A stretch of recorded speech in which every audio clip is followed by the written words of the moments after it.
بزرگان محترم، عزیز نوجوان بھائیوں، دوستوں، پچھلے جمعے آپ حضرات کے سامنے عقیدہ رسالت کے تعلق سے کچھ اہم باتیں بیان کی گئی تھی۔ عقیدہ توحید کے بعد عقیدہ رسالت سب سے بڑا عقیدہ ہے، اور پچھلے 2 جمعہ سے اسی رسالت کے عقیدے کے تعلق سے باتیں آپ کے سامنے لائی جا رہی۔ اب تک جو باتیں آپ حضرات کے سامنے لائی گئیں، مختصر یہ کہ اللہ تبارک و تعالیٰ نے رسول اللہ صلی اللہ علیہ وسلم کو اور آپ سے پہلے تقریباً 1,24,000 انبیاء اور رسول بھیجے۔ اللہ تبارک و تعالیٰ چاہتے تو ہر ایک کے اوپر کچھ کتابیں نازل کر دیتے۔ اللہ کی قدرت اور اللہ کی طاقت ایسی عظیم الشان ہے کہ اللہ تبارک و تعالیٰ چاہتے تو ہر ایک کے پاس آتے اور کہتے کہ میں نے آپ کو پیدا کیا ہے، میں نے اس پوری کائنات کو پیدا کیا ہے، یہ آسمان زمین میں نے بنایا۔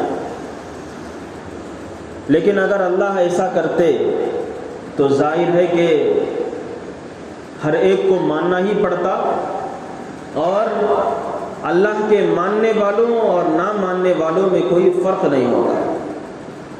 اور اسی طرح دوسری بات ایک یہ ہے کہ اللہ کے کلام کو برداشت کرنے، اللہ کے کلام کو سننے اور اس کی طاقت اپنے اندر ہر کوئی آدمی نہیں پاتا۔ اللہ تبارک و تعالیٰ نے جن انبیاء کو، پیغمبروں کو بھیجا، انہی کے اندر وہ طاقت ہے اور ان کو اللہ نے باقاعدہ ٹرین کیا۔ اسی لیے رسول اللہ صلی اللہ علیہ وسلم پر جب کبھی بھی بعض مرتبہ وحی نازل ہوتی تھی تو روایات میں ہے، حضرت عائشہ صدیقہ رضی اللہ عنہا فرماتی ہیں کہ سردی ہوتی تھی، کڑک سردی ہوتی تھی، اور آپ صلی اللہ علیہ وسلم پر وحی نازل ہونے کا موقع آتا تو آپ صلی اللہ علیہ وسلم اپنے سر کو نیچے جھکا کر بیٹھ جاتے، اور وحی کی گرمی اور وحی کی جو تپش ہوتی تھی، کڑاکے کی سردی کے باوجود آپ صلی اللہ علیہ وسلم کے پسینے چھوٹ جاتے تھے۔ اور خود احادیث کے اندر بھی آتا ہے کہ اللہ کے نبی علیہ السلام نے حضرت جبرائیل سے فرمایا تھا کہ اے جبرائیل، تم میرے پاس بار بار آیا کرتے ہو اور کچھ سیکھنے آتے ہو، کبھی کچھ سکھانے آتے ہو، میں تمہیں تمہارے اصلی چہرے میں دیکھنا چاہتا ہوں۔ تو روایتوں کے اندر ہے کہ حضرت جبرائیل آئے، اللہ کے نبی علیہ السلام نے دیکھا تو اتنا دہشت کا اور اتنا خوف کا حال اللہ کے نبی کا ہو گیا تھا کہ پھر اس سے سنبھلنے میں بہت سارا وقت لگ گیا تھا۔ تو معلوم ہوا کہ ہر آدمی اللہ کے نبی کی، اللہ کی بات کو برداشت نہیں کر سکتا، اس کے لیے خصوصی طاقت کی ضرورت ہوتی ہے جو اللہ اپنے پیغمبروں اور رسولوں کے اندر وہ طاقت ڈال کر لوگوں کے اندر بھیجتے۔ تو اس وجہ سے اللہ تبارک و تعالیٰ نے یہ سلسلہ شروع فرمایا، رسولوں کا سلسلہ، حضرت آدم سے لے کر جناب محمد عربی صلی اللہ علیہ وسلم تک رسول آئے، پیغمبر آئے۔ اور گزشتہ میں نے یہ کہا تھا کہ اب یہ جو رسول آئیں گے، ان رسولوں کو ہم پہچانیں گے کیسے؟ تو اس کے بارے میں نے 2 باتیں بیان کی تھی۔ ایک یہ کہ اللہ تبارک و تعالیٰ خود اپنے انبیاء کی اور اپنے پیغمبروں کی، رسولوں کی تربیت ایسے فرماتے ہیں اور اس طرح لوگوں کے درمیان ان کو بھیجتے ہیں کہ نبوت دینے سے پہلے کی پوری زندگی ایسی ہوتی ہے کہ جس علاقے کے اندر، جس قوم کے اندر وہ نبی یا رسول آئے ہیں، پورے لوگ اس نبی اور اس رسول کے شیدائی ہوتے ہیں، ٹوٹ کر چاہنے والے ہوتے ہیں، ان کی تعریفیں کرنے والے ہوتے ہیں، ان کے گیت گانے والے ہوتے ہیں۔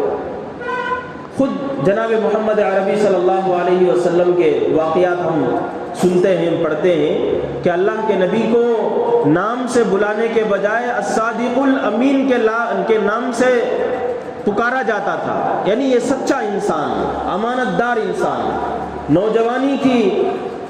نوجوانی کا زمانہ چل رہا ہے، لیکن بڑے سے بڑے بوڑھے عمر والے تجربے والے لوگ کوئی فیصلہ کرنا ہوتا تو نبی علیہ الصلوۃ والسلام کو بلاتے، یہ نبی بننے سے پہلے۔ تو اس طرح ایسی تربیت کرتے اللہ تبارک و تعالی اپنے پیغمبروں کی، اپنے نبیوں کی، کہ سامنے والے نبیوں کی سچائی کو دیکھ کر، ان کی حق گوئی کو دیکھ کر، اور ان کے سیدھے پن کو دیکھ کر، ان کے عدل و انصاف کو دیکھ کر، اور ان کے شریفانہ زندگی کو دیکھ کر، نبوت کا دعویٰ کرنے کے بعد جن کے دل فطرت پر ہوتے تھے، جو ماننے والے لوگ ہوتے تھے، جن کے دلوں کے اندر اللہ نے ایک طرح کی روشنی پیدا فرمائی ہے، وہ لوگ نبی کو ان سچائیوں کو دیکھ کر ایمان لے کر آ جاتے۔ کچھ لوگ جن کے اوپر پچھلے انبیاء کی کتابوں کا علم ہے، جیسے یہودی ہیں، عیسائی ہیں، ان کے بارے میں نے کہا تھا کہ ان کی کتابوں کے اندر اللہ کے نبی علیہ الصلوۃ والسلام کا پورا نقشہ کھینچا ہوا تھا۔ اور گزشتہ میں نے قیصر ہرقل کا واقعہ میں نے آپ حضرات کے سامنے سنایا تھا کہ جب حضرت دحیہ کلبی رضی اللہ عنہ گئے تھے تو سیدھے وہ گیا اور جا کر اس نے چند تصویریں دکھائی اور کہا کہ تم جس کے پاس سے میرے پاس خط لائے ہو وہ یہی تو نہیں؟ حضرت دحیہ کلبی فرماتے ہیں کہ ہو بہو رسول اللہ صلی اللہ علیہ وسلم کی تصویر وہاں پر چھڑائی ہوئی تھی۔ آج بھی بہت سارے لوگ ایک تو تصویر کھینچتے ہیں اور دوسرا یہ کہ حلیہ بتانے پر ویسے ہی بالکل تصویر بنا دیتے ہیں۔ تو پچھلے انبیاء کی کتابوں میں یہودیوں کے پاس جو کتابیں ہیں، عیسائیوں کے پاس جو کتابیں ہیں، اور اس سے پہلے حضرت موسیٰ، حضرت ابراہیم، حضرت ادریس علیہ الصلاۃ والسلام، ان کے پاس جو کتابیں تھیں ان میں رسول اللہ صلی اللہ علیہ وسلم کا کہ زندگی کا نقشہ اس طرح سے کھینچا ہوا تھا کہ وہ دیکھ کر پہچان لیتے تھے کہ یہ اللہ کے رسول۔ اسی طرح اسی قبیل کا ایک واقعہ سنا کر میں بات کو آگے بڑھاتا ہوں۔ ایک مشہور صحابی رسول ہیں حضرت سلمان فارسی رضی اللہ عنہ۔ کتابوں کے اندر ان کے ایمان لانے کا بھی واقعہ ایسے ہی ضمن میں بیان کیا گیا ہے۔ حضرت سلمان فارسی رضی اللہ عنہ عرب کے نہیں تھے، وہ فارس کے تھے، یعنی آج کے جغرافیائی ناموں کے حساب سے عراق یا ایران جو ملک ہے اسے اس زمانے میں فارس کہا کرتے تھے۔ تو فارس کے رہنے والے تھے حضرت سلمان فارسی، اسی لیے ان کے نام کے آگے لگایا گیا ہے فارسی، یعنی یہ عرب کے نہیں تھے، باہر ملک کے تھے، فارینر تھے۔ تو حضرت سلمان فارسی رضی اللہ عنہ کے بارے میں آتا ہے کہ اللہ نے انہیں 300 سال کی زندگی عطا فرمائی تھی۔ 300 سال انہوں نے زندگی بسر کی۔ ان کے بارے میں آتا ہے کہ ان کا نام سلمان بھی بعد میں پڑا، اسلام لانے کے بعد، اس سے پہلے ان کا کچھ اور نام تھا۔ اور وہ ایک مجوسی کے، آگ کی پوجا کرنے والے ایک گرو کے وہ بیٹے تھے، اور وہ اپنے باپ کے چہیتے بیٹے تھے، اتنے چہیتے تھے کہ ان کا جو باپ تھا مجوسی اور وہ آگ کی پوجا کرتا تھا، کہیں پر بھی وہ جاتا تو حضرت سلمان کا ہاتھ چھوڑتا نہیں تھا۔ اور حضرت سلمان کو آگ کی پوجا کرنے کے ایسے اسباق اور ایسے لیسنس انہیں پڑھا دیا تھا کہ حضرت سلمان کا شمار اس زمانے میں آگ کی پوجا کرنے والے بڑے بڑے پنڈتوں میں ہوتا تھا۔ ایک مرتبہ گھر کے کسی معاملے میں روایتوں کے اندر آتا ہے کہ ان کے باپ نے حضرت سلمان سے کہا کہ تم تھوڑی دیر کے لیے گھر میں جاؤ، کچھ کام ہے، اس کام کو نمٹا کر آ جاؤ۔ حضرت سلمان جاتے ہیں، جا کر دیکھتے ہیں، راستے میں جاتے جاتے انہیں ایک چرچ دکھتی ہے، ایک گرجا گھر، اس کے اندر جاتے ہیں اور جھانکتے ہیں پہلے کہ یہاں کیا ہوتا ہے۔ تو وہاں دیکھتے ہیں کہ کچھ عیسائی لوگ حضرت عیسیٰ علیہ السلام کے اوصاف بیان کر رہے ہوتے ہیں. حضرت عیسیٰ کی جو چرچوں کے اندر جو ایکس مارک، کراس مارک جو ہوتا ہے، وہ بہت بعد کی پیداوار ہے، بہت بعد میں یہودیوں کی سازش کی وجہ سے ویسے بنا دیا گیا تھا. ورنہ عیسائیوں کا جو صحیح مذہب تھا، ان کے نزدیک کسی بت کی پوجا ان کے نزدیک بالکل روا نہیں تھی. حضرت آدم سے لے کر جناب محمد عربی صلی اللہ علیہ وسلم تک کسی بھی پیغمبر نے بت پرستی یا مورتی پوجا کی تعلیم نہیں دی، اس لیے کہ اللہ تبارک و تعالیٰ کی کوئی مورتی، کوئی بت نہیں بنایا جا سکتا. تو بعد کے لوگوں نے وہ چیزیں بنا لی ہیں، لیکن اس وقت وہ چیزیں نہیں تھیں. تو حضرت سلمان جاتے ہیں، دیکھتے ہیں کہ وہاں کچھ اچھے اسباق پڑھائے جا رہے ہیں، نبی کی تعلیمات وہاں پر بتائی جا رہی ہیں. چونکہ بڑے علم والے تھے، ذہانت اللہ تبارک و تعالیٰ نے عطا کی تھی، اور اس سے بڑھ کر یہ آپ ذہن میں رکھیں کہ اللہ کی توفیق شامل حال ہو گئی تھی. حضرت سلمان جاتے ہیں اور جا کر دیکھتے ہیں تو انہیں وہ چیزیں پسند آ جاتی ہیں. خیر، راستے میں جاتے جاتے ان چیزوں کو دیکھتے ہیں اور اپنے گھر پہنچتے ہیں، جو کام نمٹانا ہے نمٹا دیتے ہیں، واپس آتے ہیں. واپس آنے کے بعد اپنے والد کے سامنے تذکرہ کرتے ہیں کہ میں راستے میں آتے ہوئے جاتے ہوئے ایک گرجا گھر کی زیارت میں نے کی، وہاں پر ایسے چیزیں میں نے دیکھی، ایسے باتیں میں نے سنی، ہمارے مذہب سے زیادہ بہتر وہ چیزیں وہاں پر موجود ہیں. اور اس زمانے میں ابھی رسول اللہ صلی اللہ علیہ وسلم کی بعثت نہیں ہوئی تھی، رسول اللہ صلی اللہ علیہ وسلم پیدا بھی نہیں ہوئے تھے. نبی کے پیدا ہونے سے تقریباً یہ سمجھے کہ 250 سال پرانا قصہ ہے. تو یہ ہو رہا ہے کہاں؟ فارس میں. اب وہاں جیسے ہی باپ نے سنا، تو وہ بھی ایک بڑا پنڈت تھا، بڑا پجاری تھا، اس نے پہچان لیا کہ ایسی باتیں اگر اور مزید اس کے کانوں میں پڑیں گی تو پھر یہ اپنے مذہب سے ہاتھ دھو بیٹھے گا اور مجھے چھوڑ کر چلا جائے گا. اس لیے حضرت سلمان کے والد نے ان کے گھر کے اندر بیڑیاں ڈال کر ان کو باندھ دیا.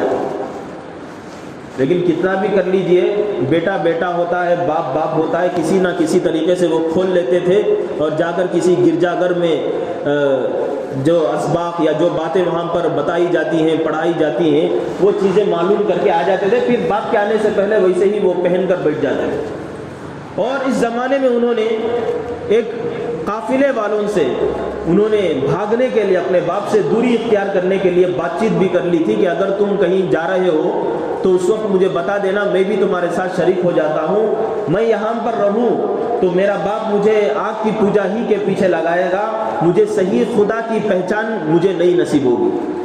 یہ کہہ کر جب وقت آیا اور ایک قافلہ جانے والا تھا تو وہ قافلے والے، اور اس وقت عیسائی مذہب تھا تو وہ لے کر گئے اور ایک بڑا جو مشہور پادری تھا اس وقت، بڑا زبردست جو فادر کہلاتا تھا، اس کے پاس چھوڑ دیا، اور وہ سچا تھا. اس کے پاس حضرت سلمان فارسی رضی اللہ عنہ ایک عرصے تک رہے. ایک عرصے تک رہ کر اس کا جب مرنے کا وقت قریب آیا تو اس نے کہا کہ میرے مرنے کا وقت قریب آ گیا ہے، ہمارے مذہب کی جو چیزیں ہوتی ہیں میں تمہیں وہ پڑھا دیا ہوں، سکھا دیا ہوں. اب آگے ایک کام یہ کرو کہ اس وقت پوری دنیا میں صحیح عیسائیت، حضرت عیسیٰ کے احکامات اور ان کی تعلیمات کو جاننے والا سوائے ایک پادری کے اور کوئی نہیں ہے. میں تمہیں وصیت کرتا ہوں، نصیحت کرتا ہوں کہ میرے مرنے کے بعد فلاں کے پاس چلے جاؤ، وہی تم کو صحیح راستہ دکھا سکتا ہے.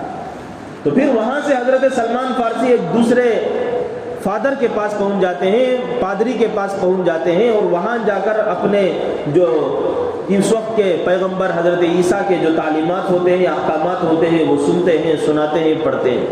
اس وقت اللہ کے نبی علیہ الصلاۃ والسلام کی بعثت سے پہلے، مدینہ ہجرت کرنے سے پہلے، وہ جو آخری جو پادری تھا، فادر تھا، وہ بتاتا ہے کہ اب وقت قریب آ گیا ہے آخری نبی اور آخری رسول کے مبعوث ہونے کا.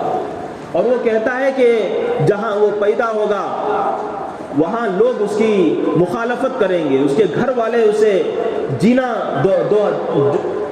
دوبر کر دیں گے، اسے اگر ہر طرح کی تکلیف دی جائے گی. اور پھر وہاں سے نکل کر، اپنے محبوب علاقے سے نکل کر، وہ کھجوروں کی بستیوں کی طرف رخ کرے گا. کھجوروں کی ایک بستی ہوگی. اس وقت تک مدینہ منورہ کا نام مدینہ نہیں تھا. تو اللہ کے نبی علیہ الصلاۃ والسلام مدینہ ہجرت کرنے کے بعد اس شہر کا نام پڑا مدینہ، المدینۃ المنورہ. اس سے پہلے اس کا نام تھا یثرب، اور اس سے پہلے اسے لوگ کھجوروں کی بستیوں کے نام سے جانتے تھے.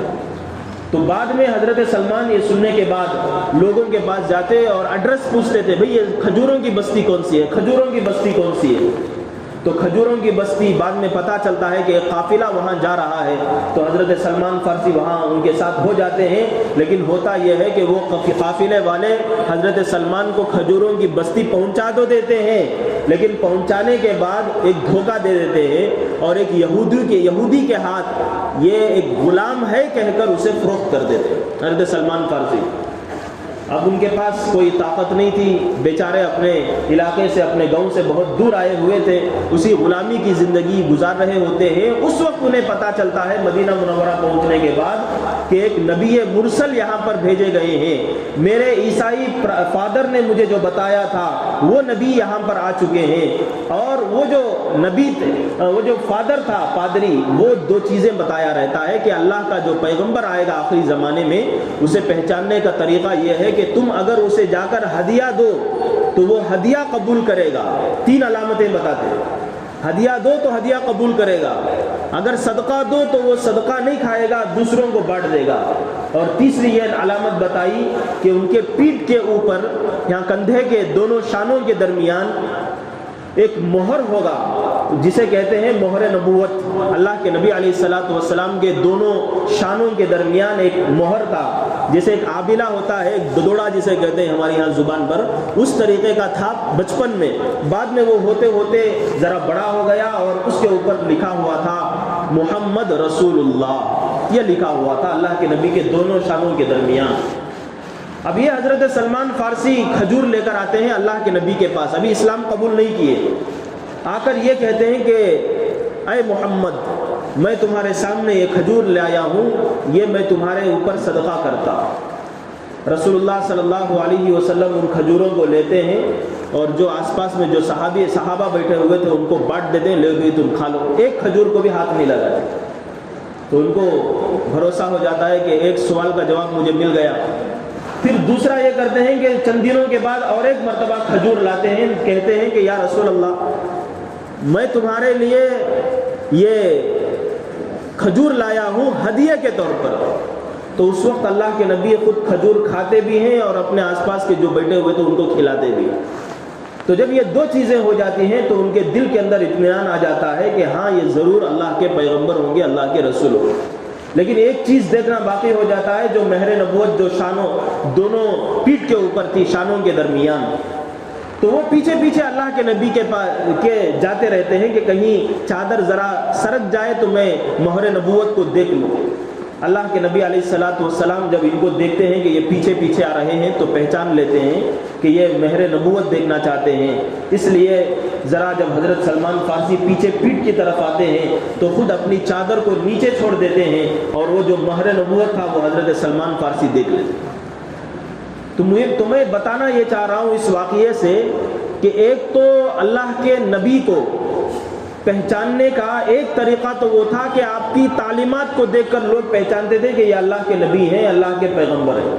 اور دوسرا یہ کہ پرانی کتابوں میں نبی کے آنے کی جو بھی نشانیاں ہوتی تھی، ان کے جو بھی چیزیں ہوتی تھی، وہ سب چیزیں بیان کر دیے جاتے. خود قرآن کریم کے اندر بہت سارے یہودیوں کے، عیسائیوں کے سوالات ہیں جو اللہ کے نبی کے پاس آ کر پوچھتے ہیں. حضرت عبداللہ بن سلام کا واقعہ بھی کتابوں کے اندر لکھا ہوا ہے. وہ آ کر پوچھتے ہیں اللہ کے نبی کو کہ روح کسے کہتے ہیں، اب وہ جواب دیتے ہیں. اور پھر دوسرا سوال یہ کرتے ہیں کہ اللہ تبارک و تعالیٰ جنت میں جب لوگوں کو بھیجیں گے تو سب سے پہلے کون سی غذا کھلائیں گے. اللہ کے نبی پر جب وحی نازل ہوتی ہے تو اس کا بھی جواب دیتے ہیں کہ جنت میں سب سے پہلی غذا یہ ہوتی ہے کہ مچھلی کے کلیجے میں جو گوشت ہوتا ہے اس کو اللہ تبارک و تعالیٰ کباب بنا کر کھلاتے ہیں جنتیوں کو. پہلی غذا یہ ہوتی ہے. اس طرح کے اور بھی بہت سارے سوالات ہوتے ہیں. پہلے زمانے کے جو اہل علم ہوتے تھے وہ نبی کو اس طرح علمی معیار پر پہچانتے تھے.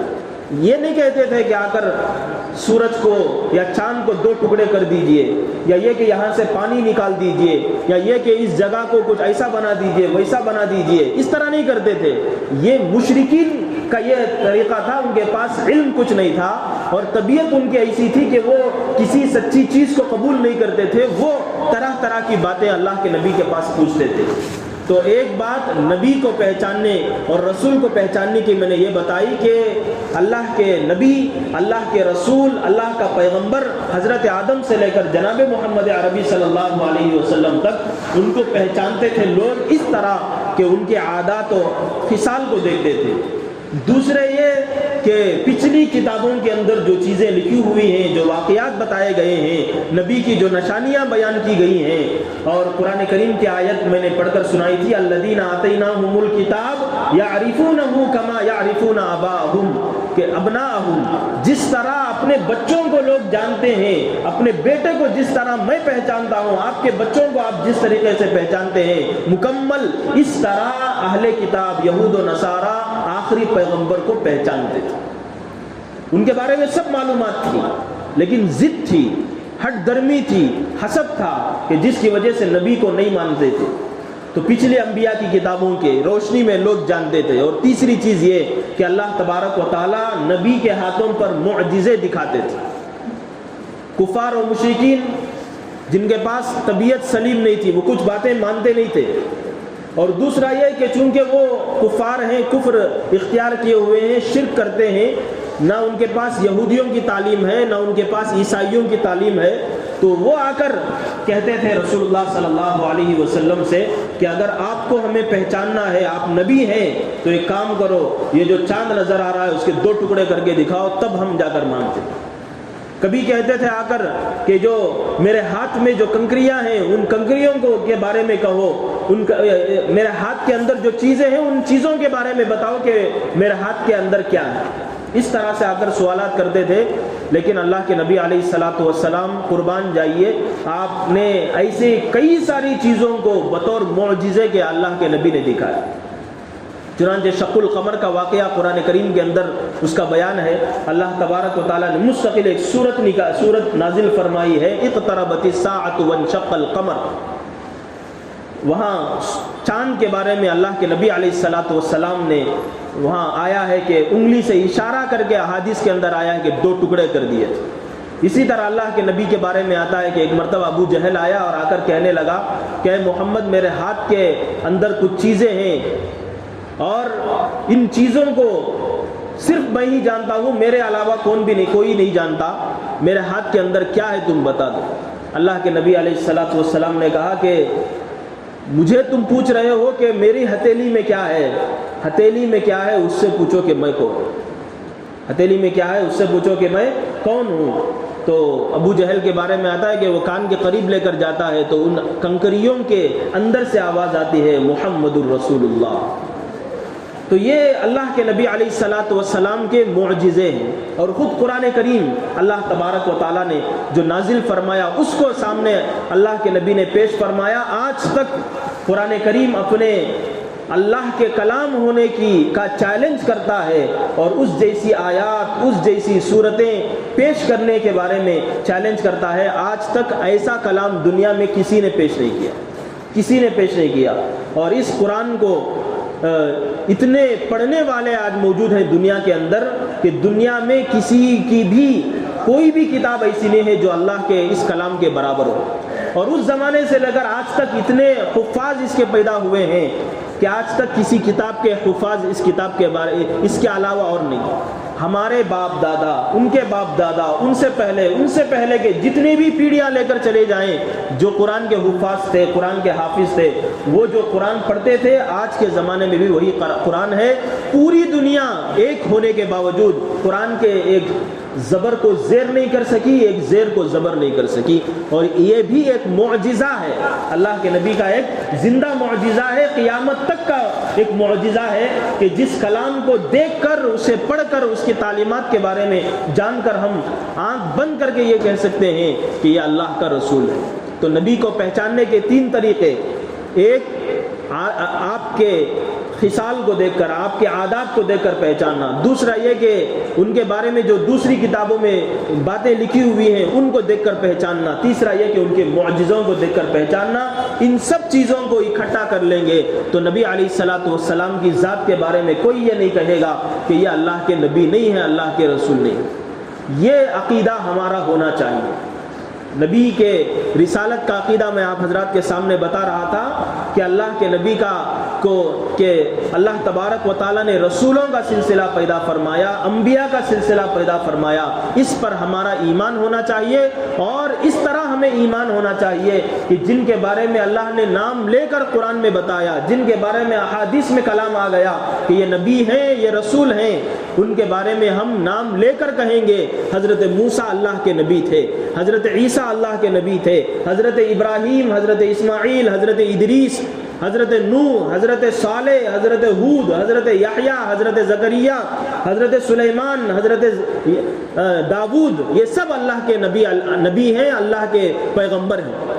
اب ان کے علاوہ اور بھی کتنے احادیث میں تو یہ آیا ہے کہ 1,24,000 انبیاء آئے تھے، اور بعض روایتوں کے اندر آتا ہے کہ 1,20,000 انبیاء آئے تھے۔ ان کے بارے میں کیا عقیدہ رکھتے ہیں؟ ان کے نام تو ہمارے سامنے نہیں ہیں، ہم ان کے بارے میں اجمالی عقیدہ رکھیں گے، یعنی اوپر کا ہم عقیدہ رکھیں گے کہ اللہ نے جن کو بھی پیغمبر بنا کر بھیجا، ہم اس کو اللہ تبارک و تعالیٰ کا پیغمبر برحق مانتے ہیں۔ اس طرح سے ایمان لایا جاتا ہے۔ تو یہ بات ہمارے زبانوں پر بھی ہو اور یہ بات ہمارے دل میں بھی ہو، تب جا کر ہمارا عقیدہ رسالت پورا ہوتا ہے۔ اس کے علاوہ اور چند چیزیں ہیں، انشاءاللہ آئندہ جمعہ آپ حضرات کے سامنے وہ چیزیں پیش کر کے اس موضوع کو میں مکمل کرتا ہوں۔ اللہ تبارک و تعالیٰ یہ جو باتیں بتائی ہوئی ہیں یہ علمی باتیں ہیں، یہ باتیں ایسی ہیں کہ یہ عمل سے تو کوئی متعلق نہیں ہے کہ اس سے ہمیں کیا کرنا ہے، لیکن ایک مسلمان کو مسلمان ہونے کے لیے یہ علمی باتوں کا جاننا اور ان چیزوں کی واقفیت اپنے اندر رکھنا یہ ضروری ہوتا ہے۔ اللہ تبارک و تعالیٰ ان چیزوں پر ہمیں ان چیزوں کو سمجھنے اور انہیں یاد رکھنے کی توفیق عطا فرمائے۔ وآخر دعوانا الحمد للہ رب العالمین۔